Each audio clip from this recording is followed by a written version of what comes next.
અને હું બહેનોને તો ખાસ કહું કે માન બાપની આબરૂ માથે બાપુ એક માથાના વાળ જેટલો ડાઘ ન લાગે, એક ધ્યાન રાખજો બાપુ. હું તમને હાથ જોડીને વિનંતી કરું.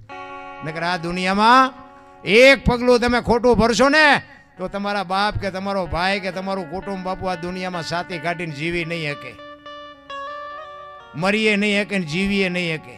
હું તો હાથ જોડું છું.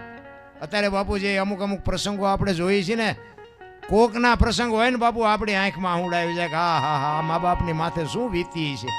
18-18, 20-20 વર્ષની દીકરીઓ કરે, મારી દીકરી ભણાવે, મોબાઈલ લઈ દે, વાહન લઈ દે, હારા હારા કપડાં લઈ દે, હારી સ્કૂલમાં એડમિશન અપાવરાવે, અને 30 રૂપિયાનું પેટ્રોલ પૂરીને માગ્યું મોટરસાઇકલ લઈને ફોટા 2-3 મોબાઈલમાં નાખે ને હાલતીઓ થઈ જાય. તઈ મા બાપના હૃદય માથે બાપુ શું વીતતી છે મારા બાપ, તમે જરાક વિચાર તો કરો. હું કોઈ સલાહ દેવા નથી